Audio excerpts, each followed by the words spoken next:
Hey guys, my name is Danny and I'm your life and relationship coach. And I wanted to talk about trust issues, identifying whether you have trust issues and how to heal from those trust issues. Um,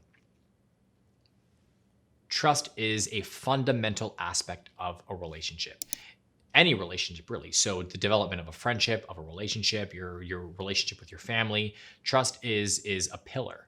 And sometimes, depending on what happens in our lives, trust is broken and it's very difficult to rebuild that trust. And oftentimes, what I find in my one on one coaching sessions is individuals who experienced a breach of trust at some point in their life have trouble trusting other people because of that one particular circumstance or situation.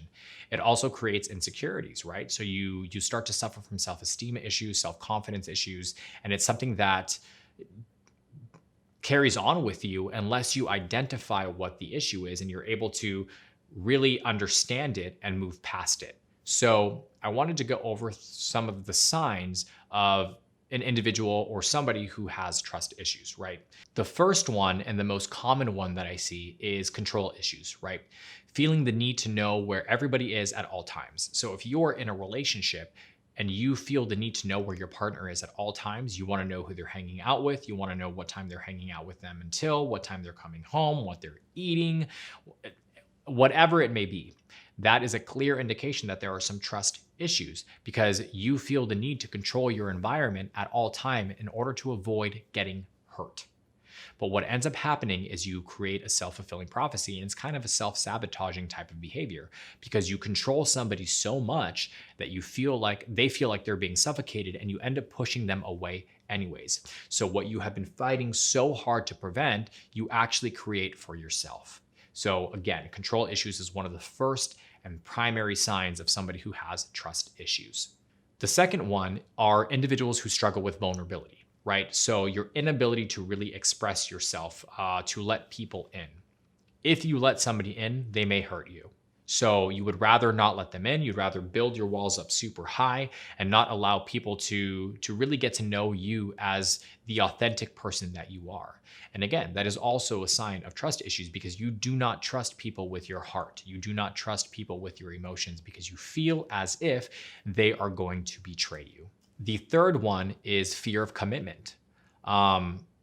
Commitment means that you are dedicating yourself to an individual, right? You are investing time in this person. You are trusting them wholeheartedly. You are able to be vulnerable around them, so much so that you've decided to be exclusive and to potentially build a life together. So, an individual who suffers from trust issues is going to have a really hard time committing to somebody because in their mind, they've already assumed that that person is going to hurt them in some capacity, right? So whether they're going to say something that's disrespectful, or they're going to commit an act of infidelity, or they're going to abandon them, whatever the case may be, you've already run through all the scenarios in your mind and you've prepared yourself emotionally for that to happen. Therefore, you would rather just not commit to save yourself the pain and the agony. The fourth one, which plays off of this, is you assume the worst.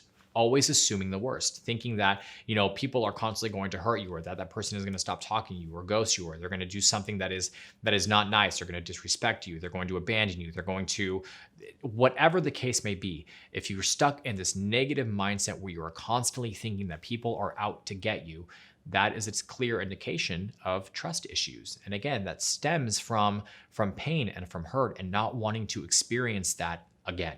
And the fifth one is you have trouble forgiving. You don't like to forgive people because that means if you forgive somebody, you have to let them back into your life and give them a second opportunity or chance to prove that they won't hurt you.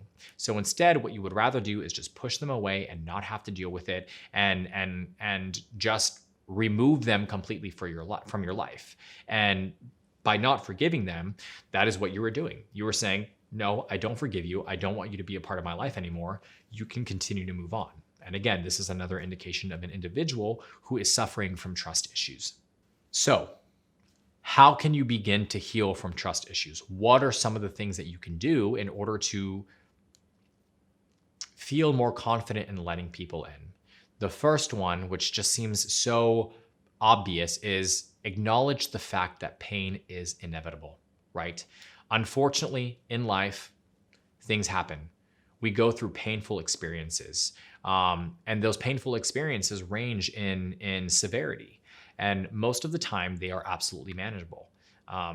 But for you, as an individual who has trust issues, it is very difficult, and that level of severity may be a little bit more sensitive compared to another person. So for somebody, a circumstance may be on a sensitivity level of 5, and for you, it's an 8. It's all relative. But at the end of the day, acknowledging and recognizing that life involves some level of pain is the first thing in being able to start to move past trust issues. The second one is really just sitting with yourself and reflecting why you have trust issues. What happened in your life? Was there a specific circumstance that you can recall that led to you not trusting people anymore? How long ago did that happen?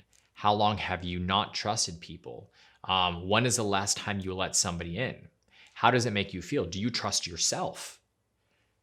Asking yourself the hard questions and really sitting down, trying to identify what the root cause and the root issue is so incredibly important along the process of starting to heal. The third one, and this might make you a little bit uncomfortable, but find a trust partner, somebody that you can practice starting to trust again. So whether that be a family member, whether that be somebody at a support group, if that's a dog, maybe an animal, a certified service animal that you know that you can rely on and will be there for you and be loyal. Anything in order to be able to start to regain trust with other people. My recommendation, of course, I think animals are absolutely amazing and they really help, but try it with another person and somebody that you know is not going to betray you. So again, my recommendation is a family member, somebody that you are very close with and that you have been close with for a long time, to start practicing some of these trust behaviors. And the fourth one is do not avoid the process. Trust the process. And I know that's sounds so cliche because you have issues trusting, and I'm saying to trust the process. But at the end of the day, starting to understand that the process is going to help you, right? It is going to start to get you out of this place of not trusting people and heal some of those wounds and those traumas that you have is so incredibly important because it is a mindset. It is a perception. It's the way that you view yourself and how you're able to manage your own emotions and how you're able to connect with people. One of the primary things about rebuilding trust is having self-awareness and understanding how you tick and how you process emotions and what makes you feel the way that you do.